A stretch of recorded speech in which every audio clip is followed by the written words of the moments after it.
Okay, today is June 16th, 2012, and this is my 99 Honda Civic LX. And today I'm going to be replacing the wheel bearings on the front left side of the car.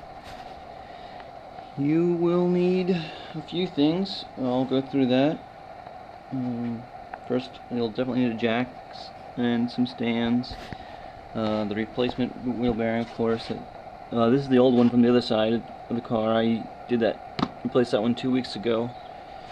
You'll need a big or mini sledge, some blocks or wood and steel to hold stuff up when you're pounding out the old bearing, and you'll need a good socket set. You'll definitely need a 32mm one, which is not in your standard size, for the spindle nut. I also used a 19, an 18, and a 17 sockets, and also a 12. You'll see this as we go along.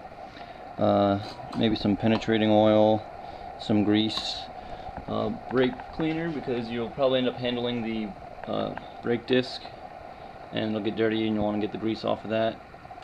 You'll need a grinder, or if you're cheap like me, you don't have one, a Dremel with a good metal cutting disc.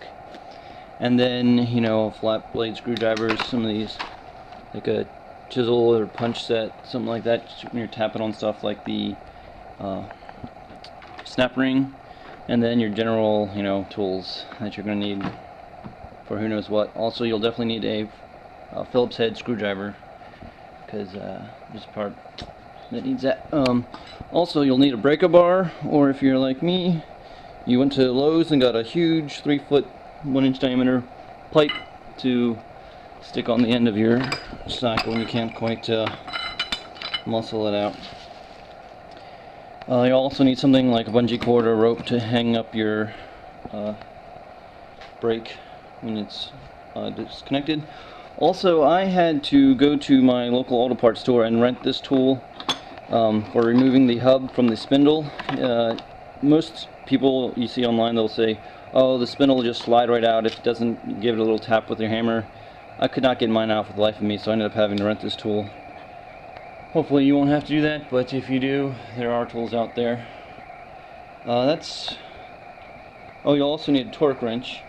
The torque you'll probably need is in the order of like 140 to maybe as much as 180, depending on the spec you have in the wheel bearing, what that calls for, or your car specs. I think that's mostly it. You will also need 4 to 8, depending on the size of your particular mechanic, really nice cold beers. I got Sam Adams here. I also recommend anything by Flying Dog or Bell's. Brewing companies are great things. And it's not a must, but you definitely will want that when you get through this project. Like I said, we're doing the front one. The back ones, because they have drum brakes, are much easier than the front ones. So the steering stuff and whatnot up in the front. So mostly online you'll see the back ones being done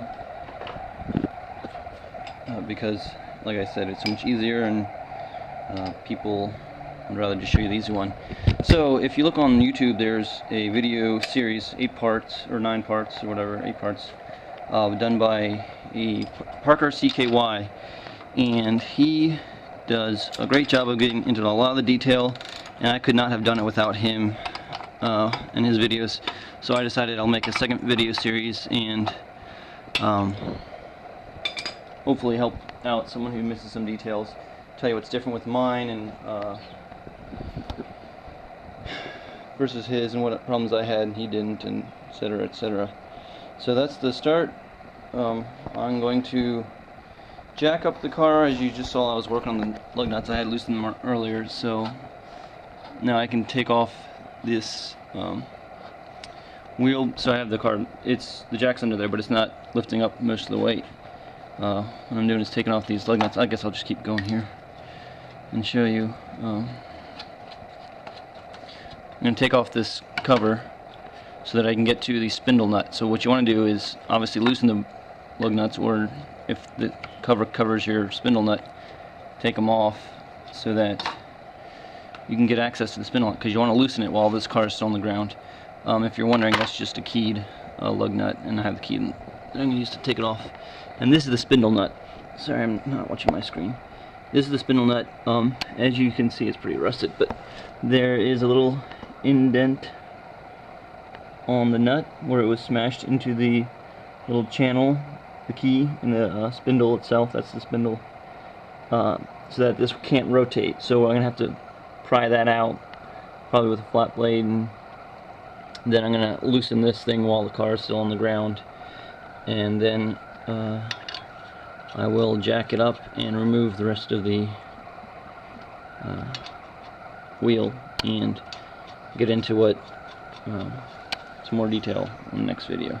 Sorry about the camera work. I'm looking at what I'm doing and not at what I'm shooting, and it's probably bad. Alright, well, I'm going to go do some of this, and we'll see in a minute.